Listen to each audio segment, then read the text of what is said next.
대선이 3주 앞으로 다가온 가운데 공식 선거운동이 본격적으로 시작됐지만 판세는 여전히 안개 속입니다.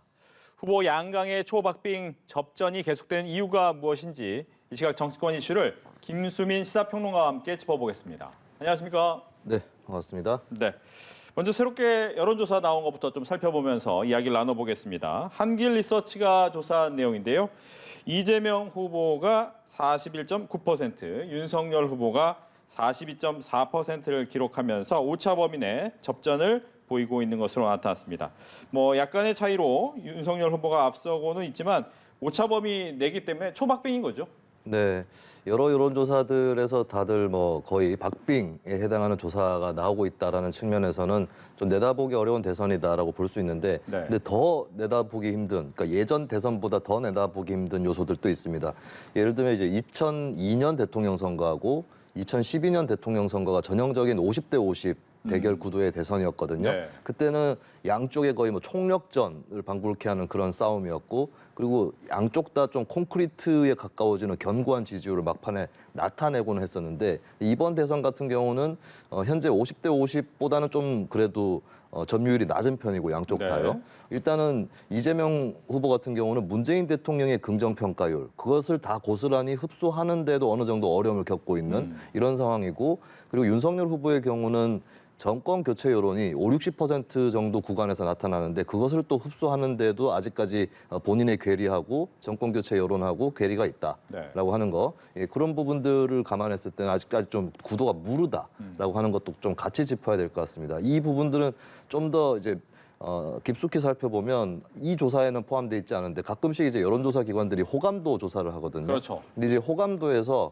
이 양강 후보가 자기 지지율보다 밑도는 호감도가 나타나는 경우가 굉장히 많이 있습니다. 이거는 지지하지 않는 쪽을 비호감으로 돌려 세운 결과인 동시에 지지층 일부에서도 아직까지 호감이 무르익지 않은 이런 상태이기 때문에 앞으로도 좀 출렁출렁거리는, 그러니까 이것은 사실 유권자 개개인의 마음 속에서도 자신이 누구를 선택할지에 대해서 출렁출렁하는 측면이 있다라고 하는 거거든요. 이런 것들이 계속해서 당분간은 좀 이어지지 않을까라고 하는, 그래서 역대 가장 혼전이 강한 그런 대선이 되지 않을까 그렇게 전망을 합니다. 네. 지금 보시는 이 여론조사 같은 경우에는 2주 전에도 동일한 여론조사가 있었는데, 그 여론조사보다는 윤석열 후보 쪽에서는 3.9%포인트 정도가 많아진 포인트고, 이재명 후보 쪽에 1.5%포인트 정도가 많아졌습니다. 결집은 하고 있다라고 봐야 되는 거죠. 네, 그런 것 같습니다. 일단은 중간에 이제 올해 초 정도에 안철수 후보의 약진 이런 것들이 어느 정도 나타나면서 50대 50에서 조금 더 멀어지는, 네. 살짝은 더 다자구도로 가는 그런 양상이었었는데, 한국의 대통령 선거 제도의 특징이 있죠. 결선 투표가 없습니다. 그렇죠. 네, 그렇기 때문에 소수파 후보에 대한 투표 이런 것들을 주저하게 되는 여론들이 분명히 있는 것이고, 그리고 이제 윤석열 후보는 윤석열 후보대로 국민의힘의 내분 양상 이런 것들을 수습하는 그런 것들을 보여줬고, 이재명 후보 역시도 계속해서 외연 확장을 위한 여러 카드를 내놓는다거나, 또 얼마 전에는 윤석열 후보하고 이재명 후보 간에 윤석열 후보와 청와대죠. 네. 청와대 간의 이제 적폐 수사 또는 정치보복 프레임에 관련된 논란이 불거지면서 양쪽으로 좀 더 표가 더 쏠리고 있는, 어쨌든 유권자들 상당수가 소위 얘기하는 기호 1번, 2번 중에 하나를 택해야 되는 거 아니냐, 이런 심리가 좀 강화되면서 50대 50으로 조금은 더 가까이 가고 있다, 이렇게 보시면 될 것 같습니다. 네. 이제 선거 오늘 첫날에는 경부선에 상행선이냐 하행선이냐의 차이만 있었는데, 오늘은 좀 가지고 가는 지역이 좀 다른 것 같습니다. 이재명 후보 같은 경우에는 서울을 주로 공략을 했는데 이유가 어디 있을까요? 일단 서울 지역은 인구가 많고 또 이제 사람들이 사는 면적이 많기 때문에 여기에 대해서 이제 당연히 선거 후반에 가가지고 서울을 세상 공략한다거나 이렇게 네. 될 수는 없는 거죠. 계속 오고 가면서 서구로 가야 되는 그런 동선을 짤 수밖에 없는 거고, 중요한 것은 그러면 서울 지역 중에서 어느 지역부터 유세를 할 거냐, 예. 이게 중요한 부분이거든요. 이번에 이제 서울에서 좀 민주당이 취약하다라고 불려지는 강남이라든지 이 송파 지역 이쪽 벨트가 있는데, 여기서부터 일단 유세를 시작했다. 서울 유세는 여기서부터 했다라고 하는 거고, 이거는 작년에 4.7 서울시장 보궐선거 때도 민주당이 이 지역에서 유세를 시작을 했었습니다. 좀 약한 지역이다라고 하는 그런 자의식이 있는 것이고 사실 2017년 대통령 선거나 2018년 지방선거에서는 이 지역에서 선전을 했었거든요. 그렇죠. 그렇기 때문에 민주당이 압승을 했던 건데 2020년 총선을 거치면서 다시 취약 지역으로 바뀌기 시작했단 말이죠. 그럼 이쪽을 좀 수습해야겠다라고 하는 의미가 있는 것이고 그리고 이 지역이 이제 진보 보수 이 축으로 봤을 때는 서울 지역에서는 조금 보수에 해당하는 지역입니다. 근데 이 보수라는 것이 과거의 어떤 그 뭐 남북 대결 상황에서의 보수라든지 뭐 지역 구도에서의 보수라든지 이거하고는 좀 다르게 경제적인 의미에서의 보수 성격이 서울 강남 지역이 좀 강하거든요. 그렇다면 이 지역을 공략한다고 하는 것은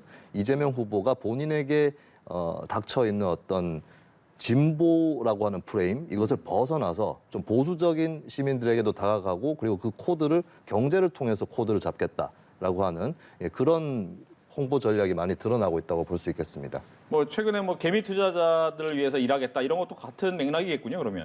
네, 일단 지금 이재명 후보 같은 경우는 정권 교체 여론이 광범위하기 때문에 여기 포위가 되고 있는 상황이거든요. 그렇다면 이제 경제라든지 유능 이런 코드를 통해서 민주당 정부에 대한 그동안의 시민들의 불만 이런 것들을 극복해 나가야 되는 과제가 있습니다. 그렇기 때문에 부동산 문제라든지 주식 문제 이런 것들을 많이 강조를 해왔었고 그걸 통해서 일단 돌파해 나가겠다라고 하는 전략이 분명히 드러나고 있죠. 그리고 이재명 후보 개인적으로도 좀 그런 이미지가 있어요. 그러니까 좀 민주당 다른 정치인들하고 조금 구별되는 이미지인데 예를 들면 본인이 이제 자주 홍보하듯이 뭐 어떤 실물 경제, 뭐 주식을 직접 투자를 했다던가 이런 이미지들을 좀 더 살려보려고 하는 그런 것들이 있는 것 같고 근데 이 전략의 좀 단점이랄까요? 이런 부분들은 예를 들면 이제 전체 공약의 틀에서 코스피 지수 5천 뭐 이런 것들을 공약을 했는데 예. 이것에 과연 삶의 질이라든가 이런 것들이 있느냐 이런 부분에서는 또 한편 거꾸로 진보적인 쪽에서 또 비판이 가능한 그런 또 양면성이 있다 이렇게 볼 수 있겠습니다. 네. 둘째 날 이재명 후보가 취약지구라고 생각할 수 있는 서울의 강남과 송파를 택했다. 윤석열 후보도 같은 이유입니까? 호남을 선택한 것은? 네, 윤석열 후보가 과거에 이제 몇 달 전이죠. 전두환 전 대통령 옹호 논란 이걸 일으키고 이후에 수습하려고 호남 지역에도 애를 썼고 뭐 얼마 전에는 수백만 통의 손편지도 네. 보냈었는데 일단 선거 초반에 찾아가서 성의를 또 보이겠다라고 하는 그런 전략이 이번에 드러났다고 볼 수 있습니다. 그리고 몇몇 여론조사에서는 과거의 국민의힘 계열 후보보다는 윤석열 후보 지지율이 좀 선전하고 있다. 이런 또 청신호라고 국민의힘 스스로 해석하는 그런 현상들도 있기 때문에 일단 초반부터 이 지역에 공을 들이겠다라고 하는 것이고 그리고 이제 첫날 보면은 이제 경부선 유세라고 해서 양쪽이 다 이재명, 윤석열 후보 다 경부선 축으로 이동을 하면서 움직였거든요. 그렇죠. 근데 호남 지역은 그렇게 움직여서 갈 수 있는 지역은 아닙니다. 그래서 나를 제대로 잡아가지고 호남을 돌아야 되는 그런 지역이기 때문에 일단 이 부분을 전반부에 배치를 해놓고 우리는 호남에 정성을 다하겠다 이런 또 신호를 윤석열 후보 측은 보내려고 하는 것 같습니다. 네.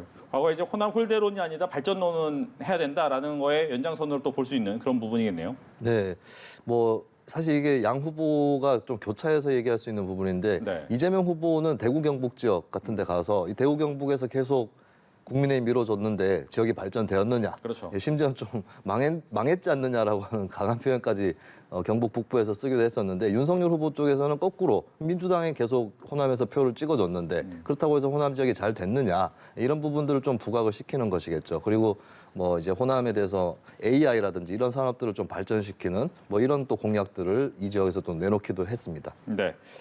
이제 TV 광고도 나오기 시작하잖아요. TV 광고 보셨는지 모르겠지만 색깔이 확연히 다르더라고요. 네. 어떤 차이를 좀 느끼셨습니까, 먼저? 일단 이재명 후보는 뭐 다들 말씀하시죠. 셀프 디스 광고였다. 네. 그러니까 본인에 대해서 많은 비난이 있다는 것을 알고 있다. 예. 그럼에도 불구하고 이런 투로 시작하는 광고가 되겠습니다. 요거는 이제 이재명 후보가 민주당 역사에서 좀 이색적인 후보인 측면들이 몇 가지가 있는데 그중에 좀 부정적인 요인이 하나 있다면 과거의 민주당 후보들 그쪽 계열의 후보들 뭐 김대중, 노무현 전 대통령이라든지 문재인 대통령이나 뭐 낙선했지만 정동영 후보라든지 네. 이쪽은 도덕적 측면에서는 좀 상대방 후보보다 나아 보이거나 아니면 뭐 떨어지진 않아 보이는 이런 이제 평가나 이미지를 갖고 있는 그런 후보들이었는데 이재명 후보 이쪽 측면에서 좀 민주당 계열에서의 어떤 도덕성 여기에서는 좀 벗어나 있다라는 좀 부정적 평가가 있거든요. 예. 이런 것들 좀 스스로 불식시켜야 되는 측면이 있다고 볼 수 있겠죠. 그리고 선거 후반으로 갈수록 자기 자랑 어떤 후보든 간에 자기 자랑을 해야 되고 또 상대방의 아픈 데를 공격을 해야 되는데 그때 가가지고 마지막에 만약에 선거 막판에 자신의 부족한 점 이런 것들을 새삼 얘기하면서 셀프 디스를 한다. 이러면 이제 시민들이 봤을 때는 지고 있는 후보가 아닌가 이렇게 생각할 수 있거든요. 그렇다면 셀프 디스를 한다라고 했을 때는 이것은 반드시 선거 초반에 나와줘야 됩니다. 예, 그 셀프 디스를 끝나고 나서 이제 뭐 상대를 공격을 하든 자기 자랑을 하든 이렇게 넘어가야 되기 때문에 네. 이왕에 해야 될 거 그리고 짚고 넘어가야 될 거 피할 수 없는 거 이거는 처음에 배치를 하겠다라고 하는 게 이 첫 광고에 나오는 이재명 후보 셀프 디스 광고라고 볼 수 있겠습니다. 네, 윤석열 후보는 이와는 조금은 다른 느낌이었어요. 아이가 또 등장하는 네. 감성적인 느낌이었죠. 네, 뭐 대형 걸개에도 보니까 이제 아이가 손으로 이제 윤석열 후보 뺨을 만지는 이 장면인데 이건 역시도 윤석열 후보 쪽에서도 그동안 부족했던 것을 보완하면서 시작하겠다라는 의지를 좀 나타낸 것 같습니다. 일단 윤석열 후보라고 하면은 검찰총장 끝난 지 얼마 안 돼서 정계에 입문을 했기 때문에 어떤 공약이나 정책 부분으로 치면은 사법이라든지 뭐 검찰 이런 쪽의 이미지가 강하죠. 네. 그리고 다른 어떤 내용보다는 정권을 심판해야 된다, 교체해야 된다라고 하는 이런 메인 슬로건에 해당하는 부분이 너무 컸고요. 그리고 최근에 내놨던 공약들을 보면 여성가족부 폐지, 뭐 사드 추가 배치 이런 류의 공약들이 좀 눈길을 많이 끌었습니다. 그러다 보니까 윤석열 후보가 뭐 가족과 관련된 복지라든지 이런 부분들은 좀 덜 부각된 측면이 있는 거거든요. 그리고 윤석열 후보 이미지도 강성으로 짜여져 있기 때문에 주로 네. 예, 그렇게 해서 좀 친여성적이거나 친아동적이거나 이쪽하고는 거리가 있었습니다. 그래서 그런 것들을 보완해주기 위한 그런 선거 전략으로 어린 아이와 함께 등장하는 그리고 이제 스킨십을 하고 있는 이런 사진을 올리게 된 것 같습니다. 예. 첫날 선거운동 보면서 저는 좀 두 후보의 차이점을 봤던 게 뭐냐면 이재명 후보는 양복을 입고 나왔고 네. 윤석열 후보는 점퍼를 입고 나왔더라고요. 보통 네. 이제 첫날에는 점퍼를 둘 다 많이 입던데 왜 이런 좀 차이가 났다고 생각하십니까? 이거는 후보별로 좀 선택이 다르기도 하거든요. 네. 사실 저도 과거에 이제 기초의원을 했었고 선거에 2번 출마를 했었는데 저 같은 경우는 그 두 가지의 절충 형태입니다. 정장을 하고 어깨띠를 하는 쪽을 선호를 했었어요. 이게 이제 점퍼를 입어 보이면 좀 편해 보이고 소탈해 보이고 같은 팀인 것 같고 네. 이런 장점이 있다라고 한다면 단점으로는 후보로서 좀 덜 돋보일 수도 있습니다. 예, 그런 것들에 또 차이가 있는 것이고 이제 거꾸로겠죠. 정장 차림이라고 했을 때는 어쨌든 후보 이 선거의 원탑 상징으로서의 그 본인의 어떤 캐릭터가 나오는 것일 테고 근데 또 점퍼에 비해서는 조금 더 이렇게 체면을 차린 듯한 그런 잘못하면 거리감을 줄 수도 있는 그런 이미지일 텐데 저는 이 차이가 왜 나타났을까 했을 때 두 가지가 있다고 보거든요. 첫 번째는 두 후보의 개성의 문제도 있어요. 네. 예, 우리가 흔히 지금까지 봐왔는데 윤석열 후보는 최근에 대선에 도전을 하면서 좀 가다듬어진 모습이긴 합니다만 검찰총장 때의 모습을 보면 조금 옷매무새나 이 헤어스타일이나 이런 것들이 좀 편하게 돼 있는 약간 이제 양복도 흐트러져 약간 있고. pit도 크고 좀 그런 그렇습니다. 느낌이죠. 네. 예, 그래서 좀 그런 이미지였기 때문에 본인도 점퍼 차림이 더 편하다고 생각할 수 있고 본인이 편해야 선거운동도 잘할 수 있는 거 아니냐 이렇게 생각할 수 있거든요. 근데 이재명 후보는 우리가 과거에 성남시장, 경기도지사 내내 지켜봐왔지만 계속해서 옷에 핏이 살아있는 이런 차림을 고수를 해왔습니다. 그러면 자기 편한 대로 내가 편한 대로 일단 하는 게 맞다라는 생각을 두 후보가 하고 있을 수 있고요. 두 번째 차이는 어떤 거냐면 이재명 후보는 민주당의 후보인데 네. 지금 정권 심판 여론이 좀 고조돼 있기 때문에 민주당 후보라는 티를 좀 벗어나야 됩니다. 그래서 그냥 이재명으로 승부를 하는 그런 전략을 택하다 보면은 아무래도 유니폼을 안 입게 되는 그런 측면이 생기는 것이고 윤석열 후보는 국민의힘의 신입 당원이에요. 아직도. 네. 네, 당원 입당한 지도 얼마 안 됐습니다. 여전히 국민의힘 지지층과의 팀워크라든지 일체감 이런 것들을 강조해야 될 필요가 있다. 이런 측면에서 또 두 사람의 옷차림이 엇갈렸다고 볼 수 있겠습니다. 알겠습니다. 앞으로도 어떤 옷차림이 나오는지를 네. 좀 보면 재밌을 것 같고요. 이 가운데 이제 후보들 같은 경우에는 공약집, 뭐 요즘에는 공약집보다 네거티브가 더 많이 귀에 들어오긴 하지만 공약집에서도 약간씩 눈에 띄는 부분이 있었는데 이재명 후보는 한창 주가를 올렸던 이유가 탈모인들한테 뽑아주는 게 아니라 심어야 된다라는 것 때문에 굉장히 네. 떴단 말이죠. 근데 이게 공약집에서 좀 누락된 거 아니냐라고 하면서 논란이 됐고 또 윤석열 후보 측의 공약집에서는 여성 혐오적인 단어를 썼다라는 것 때문에 또 논란이 됐습니다. 어떻게 네. 보셨습니까? 일단 이재명 후보하고 민주당 쪽에서 탈모 건보 지원 공약은 빠지지 않을 거다.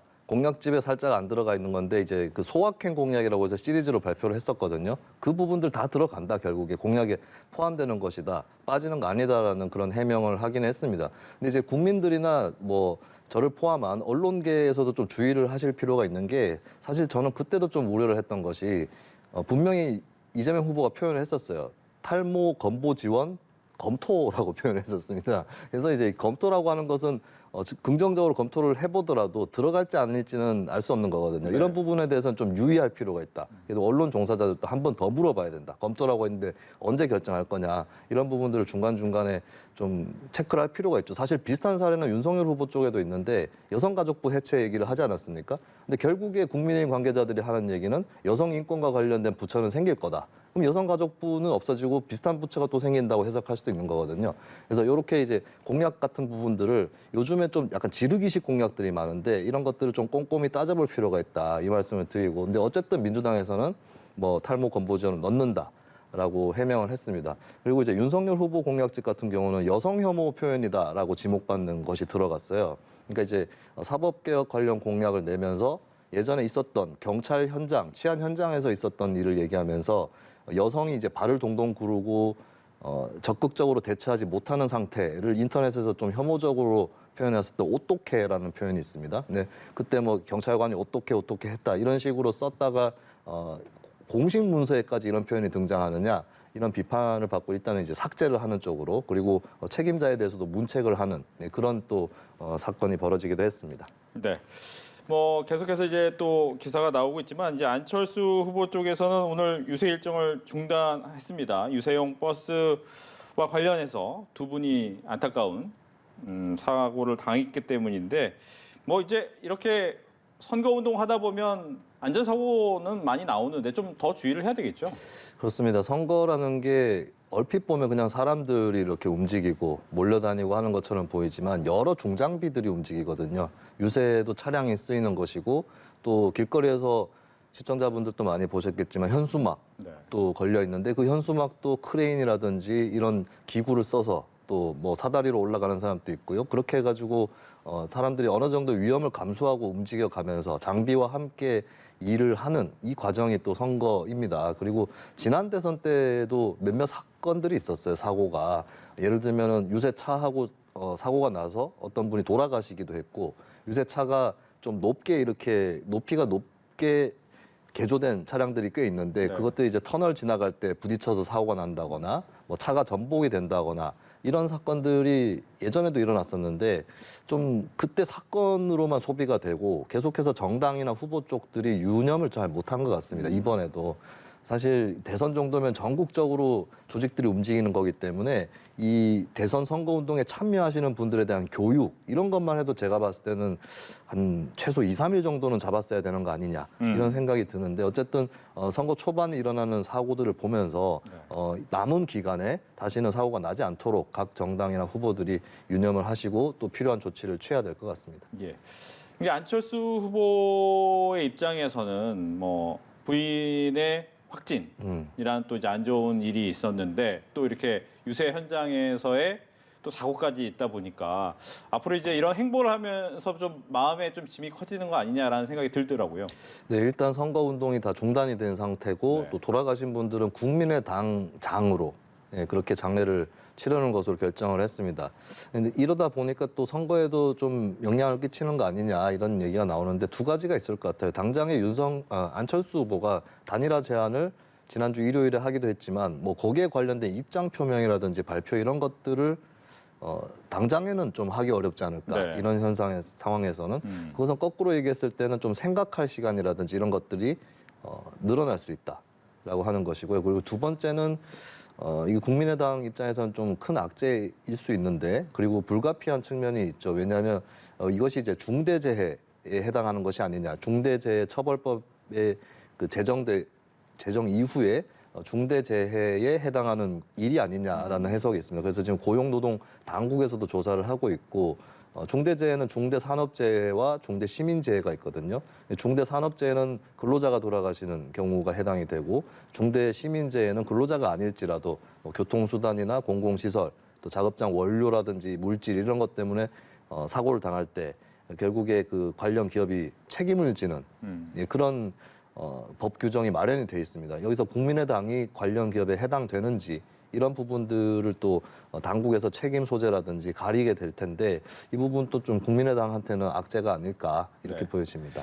잠깐 언급은 해주셨지만 제일 안철수 후보의 현안 중에 하나는 완주하겠다고는 했지만 단일화 제안을 해놓은 상태고 네. 단일화에 대해서도 시한은 길지 않다라고 이제 못을 박아놓은 상태에서 이런 일이 생겼는데 물론 이제 윤석열 후보가 조문을 와서 만날 수는 있겠지만 말씀하신 것처럼 단일화 과정 얘기가 거기서 할 수는 없을 것 같고 네. 그렇다면 이 단일화 얘기는 어떻게 진행될 것이냐 이런 게 궁금합니다. 일단 원래 국민의당은 다른 제안을 하지 않겠다. 우리가 조건을 다 정해줬고 그게 아니면 받지 않겠다. 그러니까 완주를 기본으로 깔고 있는 그런 제안이었거든요. 그리고 어제나 그저께만 하더라도 17일 정도까지 16일 정도까지 의견을 듣겠다. 그것을 직답을 하지 않으면 그냥 완주하는 것이다라고 얘기를 했는데 좀 공교롭게 사고가 났습니다. 그래서 당장에 국민의당 입장에서도 완주한다라는 선언을 오늘 내일 중으로 하기는 어려울 것이다라고 보여지고 그러면 그 돌아가신 분들에 대한 상이라든지 이런 절차들이 마무리되고 나서 입장 표명이 가능할 텐데 그렇다면 그 사이에 국민의당 스스로가 어떤 생각을 할지 또 혹은 제안을 받았던 국민의힘과 윤석열 후보가 어떤 다른 제안을 내놓을지 네. 이 부분이 조금 시간이 늘어난 상태에서 이 사이에 어떤 일이 일어날 수 있을까 이걸 좀 지켜보시면 될 것 같습니다. 알겠습니다. 윤석열 후보 측에서는 이제 원팀 만들겠다라는 부분에 대해서 홍준표 의원과 함께 대구에서 만나면서 1차적으로는 어느 정도 봉합된 모습 보였고 두 번째 남은 사람이 이제 유승민 의원 쪽인데 어떻게 내일 만난다고 하는데 어떤 좋은 얘기가 나올까요? 네, 일단은 내일 만나는 거는 확실한 것 같고 만나는 장소도 유승민 전 의원이라든지 그쪽하고 친한 의원들이 만든 여의도에 있는 카페입니다. 그쪽에서 만난다라고 하는 것이고 공교롭게도 얼마 전에 민주당에서 네. 집권을 하면 유승민 전 의원 같은 분도 내각에 등용을 한다든지 이런 게 가능하다라는 언급을 했거든요. 이런 것들이 오히려 유승민 전 의원 입장에서는 좀 불쾌하게 느껴졌을 수 있고 빨리 자신이 국민의힘 당원으로서 후보를 지원을 일단 하는 그 선언을 해줘야 되지 않겠느냐. 거꾸로 어떻게 보면은 독촉을 했다. 네. 이렇게 볼 수가 있을 것 같아요. 근데 이제 윤석열 후보 입장에서 사실 유승민 전 의원을 만난다고 해서 혹은 도움을 받는다고 해서 지지율이 막 뛰거나 이런 것은 아닐 겁니다. 근데 윤석열 후보도 민주당이 유승민 전 의원에 대해서 긍정적인 평가를 했던 것과 마찬가지로 접근을 할 수밖에 없는 것이 윤석열 후보 같은 경우는 정치적인 경력이 오래되지 않았고 그리고 아직까지 좀 어떤 정책적인 어떤 숙련도 이런 것들이 충분하지 않다는 평가를 받고 있거든요. 근데 반면에 그 내용의 옳고 그름이나 동의 여부를 떠나서 유승민 전 의원은 많은 사람들이 인정하는 정책가입니다. 네. 그 정책가가 돕는 후보다. 그리고 윤석열 후보가 만약에 당선됐을 때 중용될 수 있다. 이런 신호를 주는 것이 윤석열 후보가 좀 부족해 보이는 측면을 보완하는 그런 상호 보완 효과가 있기 때문에 유승민 전 의원과의 만남 그리고 지원 받는 거 이런 것들은 필수적인 절차 과정이다라고 윤석열 후보 입장에서는 당연히 그렇게 생각을 할 겁니다. 네. 지금 보면 후보들은 후보들 나름대로 선거 운동을 하면서 진행이 돼 가고 있고 이제 각 당에서는 딱 틀을 정해서 서로 공격을 하고 있는 것 같아요. 그러니까 이제 민주당 같은 경우에선 무속 논란과 네. 적폐 수사의 부분에 프레임을 갖고 간다면 이쪽에서는 대장동과 부인 김혜경 씨에 대한 얘기로 같이 공격을 하고 있는데 이 문제는 어떻게 진행이 될 것 같습니까? 일단 지금 현재 새로운 변수가 불거지기보다는 원래 있던 논란이 크다라고 다들 생각을 하고 있어요. 네. 이쪽 저쪽에서. 그렇기 때문에 그 논란에서 파생되는 혹은 계속 연장시켜 나가는 그런 네거티브 공세를 하고 있다라고 볼 수 있는데 그것은 그만큼 그 네거티브 소재가 되는 것들이 강력한 그 어떤 유권자의 호소력이랄까 이런 것들을 갖고 있다라고 판단을 하기 때문에 진행을 하는 것일 겁니다. 근데 문제가 될 수 있는 거는 이게 과거 선거에서도 계속 드러났던 건데 네거티브를 한번 시작을 하고 진행을 할 때에 계속 익숙한 얘기를 계속 반복하는 경향이 있거든요. 그래서 어떻게 보면 더 중요한 부분이 있는데 사실 네거티브 자체가 나쁜 거라고 볼 수는 없습니다. 정말 문제가 있는 것은 밝혀져야 되고 그 부분에 대해서 스스로 반성을 하지 않으면 상대편에서라도 찔러줘서 국민들이 볼 수 있도록 해줘야 되는 건 맞는데 문제는 더 중요한 걸 밝혀야 될 시점에 좀 지엽적인 쪽으로 빠져들어가는 예. 이런 경향도 나타날 수 있는 거거든요. 그렇게 됐을 때 이제 국민들은 네거티브 공세를 어떤 정당이 했을 때는 그 정당이 가리키는 그 정당의 손가락이 가리키는 쪽으로도 보지만 그 정당은 그러면 어떤 태도를 취하고 있느냐 이것도 같이 보는 거거든요. 그렇다면 이제 정당들도 명확한 사실관계에 따른 네거티브를 해야 될 것 그리고 더 중요한 것이 무엇이고 지엽적인 것이 무엇이냐 이것을 분명하게 분별할 것 이런 법칙들을 지켜가면서 네거티브 캠페인을 해야 될 것으로 봅니다. 네. 그러다 보니까 그 네거티브의 어떻게 보면 당사자들이 각각 후보의 부인들인데 네. 잘 안 나타나고 있고 원래 선거운동 시작하면 같이 나와야 되는 거 아닙니까?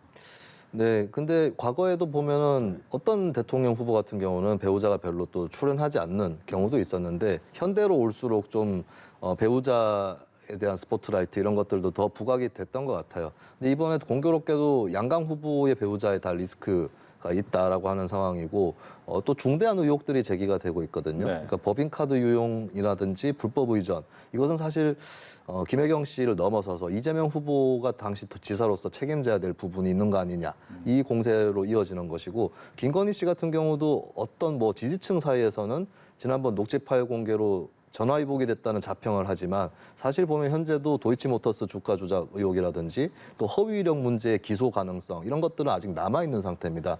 그러다 보니까 양쪽이 다 위험이 있고 그래서 배우자가 등판을 하기 어려운 상황이고 어떻게 보면 한쪽 입장에서는 저쪽에서도 배우자가 등판을 하기 어려운 상황이기 때문에 우리도 굳이 막 등판을 시켜야 될 이유는 없지 않은가 이 생각을 서로가 하고 있는 거거든요. 그렇다면은 그 배우자 두 분의 등판 가능성은 계속해서 좀 저조하지 않을까 예, 그렇게 보여집니다. 예. 이제 심상정 후보 같은 경우에는 호남을 좀 돌고 있습니다. 호남을 돌면서 포인트를 두는 게 이재명 후보와의 차별점이에요. 네. 이렇게 구도를 짜는 이유는 어디 있을까요? 일단은 호남 지역 같은 경우는 지금 심상정 후보 지지도는 낮은 편입니다. 근데 호감도라든지 이런 것들을 좀 따져보면 좀 앞으로 나아갈 수 있는 지점들이 보이는 게 있어요. 예를 들면 연령이라든지 성별로 봤을 때 일단 현재는 2030 여성들이 심상정 후보의 주요 지지층이거든요. 근데 호감도 분석을 해보면 50대 여성에서 호감도가 상당히 높게 나타납니다. 그런 부분들이 있고 그다음 지역적으로는 역시 호남에서 또 높게 나타나는 부분이 있어서 호남을 처음부터 공략을 하고 있고 그리고 지금 호남 지역에서 이재명 후보 지지율이나 이런 결집도 같은 것들이 과거에 김대중 전 대통령 물론이고 뭐 노무현 대통령이라든지 문재인 대통령에 비해서 낮은 편입니다. 여러 가지 호남에 좀 가능성이 열리고 있다라고 하는 거. 그러니까 호남도 과거의 어떤 군사 독재 정권에 대한 대항 때문에 단결을 했던 것이지 호남 내부에서도 좀 더 보수적인 주민들이 계시고 진보적인 주민들이 계시거든요. 나름의 다원적인 구도가 있는데 호남 내 진보는 우리가 접근 가능하다라고 하는 적극적인 판단이 있는 것 같습니다. 그리고 최근에 좀 이런 평가들이 좀 늘어나고 있는데 현재 민주당이 김대중 노무현의 민주당인가라고 하는 비판적 평가가 있는데 심상정 후보 같은 경우는 본인이 진보 후보로서의 정체성을 명확히 해서 최근에 우클릭을 하고 있는 이재명 후보와 각을 세우는 동시에 김대중 노무현 다음은 이재명이 아니라 심상정 정의당이다 이런 식으로 이제 공식을 짜고 있는 그 전략을 또 펴고 있고 그걸 펴기가 좋은 곳이 또 호남이다 이렇게 볼 수 있겠습니다. 말씀하신 것처럼 그렇게 파고들게 된다면 이 윤석열 후보 측에서 얘기하는 25%도 가능하다 이렇게 보십니까? 윤석열 후보가 호남에서의 25% 득표가 가능하다는 게 네. 좀 전에 말씀하신 것처럼 호남이 다층적인 구조다, 다원화된 네네. 구조다. 그러면 지지하는 이재명 후보도 있겠지만 일부 진보 지역의 표를 심상정 후보가 가져간다. 네. 그럼 나머지 부분에서 25%를 과연 윤석열 후보는 가져올 수 있느냐? 이 부분은 어떻습니까? 네, 아마 호남에서 윤석열 후보를 지지할 수 있는 주민들하고 심상정 후보를 지지할 수 있는 주민들이 썩 겹치지는 않을 겁니다. 양쪽이 다 이념적으로 분류가 돼 있는 거거든요. 그러니까 호남 지역 주민들은 그동안에 당파적인 성격에서는 민주당 쪽으로 많이 집중이 돼 있었지만 안에 내부에서는 나름대로 정책적으로 분류를 실제로 심층 조사를 해봐도 보수적인 분들이 있고 진보적인 분들이 있었는데 진보적인 분들 사실 명확하게 한 정의당이라든지 과거의 민주노동당 이쪽을 지지해왔던 분들이 예전에도 10% 정도는 고정적으로 나타났었거든요. 다만 대선 때 사표 심리가 불거지니까 10%까지는 정의당이 못 얻었던 건데 그렇지만 어쨌든 정의당 입장에서는 그 정도 표밭 정도는 잠재적 지지층으로 보고 노력을 할 동인이 있는 것이고요. 윤석열 후보는 좀 그쪽과는 겹치지 않는 좀 보수적인 호남 내에 당파적으로는 표현되지 않았으나 정책적 이념적으로는 보수적이었던 분들에게 접근을 해나가는 그 방식이 있는 거죠. 근데 윤석열 후보는 한 가지 변수가 있는 거는 안철수 후보 같은 경우도 호남에서 잠재적 지지가 어느 정도 있는 편입니다. 어떤 여론조사에서는 윤석열 후보보다 안철수 후보가 더 높게 나타나는 조사도 있었는데 이쪽하고는 좀 표밭이 겹칠 가능성이 있다. 그래서 윤석열 안철수 간의 호남 내 경쟁 이런 것도 또 벌어질 수 있다. 이것은 또 심상정 후보 쪽하고 겹치지 않는 것과는 별개로 또 다른 측면에서의 경쟁이다라고 볼 수 있겠습니다. 네. 이제 대선이 약 3주 정도 남았습니다. 3주간의 가장 큰 변수 한 2가지 정도 짚는다면 어떤 게 있을까요? 네, 이 대선은 이제 네거티브 요소가 워낙 많은 대선이기 때문에 이것들이 계속해서 그러니까 뭐 소재가 달라지지 않더라도 같은 소재인데도 추가적으로 밝혀지는 사실들 이런 것들이 대선판을 조금씩 흔들 수 있는 그 가능성이 첫 번째로 남아 있다고 볼 수 있고요.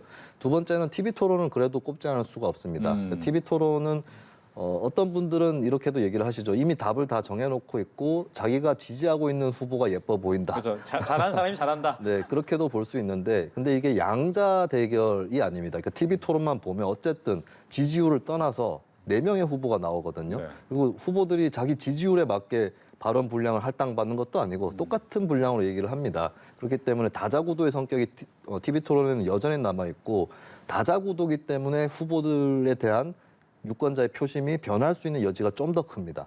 1대1 구도라면 A에서 B로 넘어가는 건 대단히 어렵거든요. 차라리 기권을 한다거나 이럴 수는 있겠지만 근데 4명이 있다라고 했을 때는 옮겨 다닐 수 있는 그 경로들이 생기는 겁니다. 이것이 그래도 마지막에 반드시 꼽지 않을 수가 없는 그런 변수가 아닐까 그렇게 보여집니다. 그 TV 토론 3번 중에서 4명이 다 나올 수도 있겠지만 3명으로 줄 수도 있지 않습니까? 네, 그 가능성은 아직은 열려 있다라고 네. 볼 수 있는데 어쨌든 이번 주까지는 또 단일화 여부 이런 것들이 또 큰 쟁점이 되지 않을까 그렇게 보여지는데 또 유권자들 일각에서는 단일화 논의 자체에 대한 피로감도 있거든요. 그래서 이 부분을 특히 당사자가 되고 있는 윤석열 후보, 안철수 후보가 어떻게 그 피로감들을 빨리 수습할 거냐, 해소할 거냐 이런 것들도 큰 관건이라고 볼 수 있겠습니다. 예. 뭐 계속해서 얘기 나오는 것 중에 하나가 개헌론이 블랙홀이 원래는 대선 때 되지 않습니까? 네. 그런데 이번에는 막판에 4년 중임제가 나오긴 했는데 이 부분이 과연 어느 정도의 여파는 미칠 것으로 예상하십니까? 이 권력 구조 개혁은 저는 반드시 필요한 부분이다. 그러니까 역대 이제 한국식 대통령제가 실패하고 있는 부분이 분명히 있기 때문에 그리고 어쨌든 사실 시민들은 양당제보다는 다당제 쪽으로 선호를 하는 성격이 아직까지 강합니다. 여론조사에서도 나타나는 부분이 있는데 그 다당 구도에서 서로 협력을 해가지고 발전적이고 생산적인 정치를 하기 위해서는 권력 구조가 바뀔 필요가 있죠. 뭐 책임 총리제를 도입한다거나 이런 것들을 이제 내 후보가 다들 공통적으로 얘기를 하고 있어요. 근데 정치권이 주의해야 될 것은 이런 논의가 시민들에게 환영을 받고 관심을 받으려면 먹고 사는 문제에 대한 시민들이 먼저 피부로 좀 호소했던 그 문제에 대해서 먼저 답하는 것이 효과적이다. 이 말씀부터 일단 드립니다. 왜냐하면 권력구조 개혁만 얘기하면은 시민들이 봤을 때 그냥 정치인들끼리의 일이 아니냐 이렇게 논의가 흘러갈 수 있거든요. 그래서 후보들이 먹고 사는 문제하고 권력구조의 문제 혹은 선거제도의 문제가 어떻게 연결되는지 이 부분들을 TV 토론에서 분명히 강조를 할 필요가 있다. 예, 그리고 그것을 잘 강조하는 후보는 이미 철학이 굉장히 오랫동안 숙성된 후보이며 그것을 잘 강조하지 못한 후보는 좀 급하게 권력구조 얘기를 꺼낸 측면이 있는 것이다. 이렇게 저는 생각을 합니다. 알겠습니다. 이렇게 해서 정치권 이슈 김수민 시사평론가와 함께 이야기 나눠봤습니다. 오늘 얘기 잘 들었습니다. 예, 고맙습니다.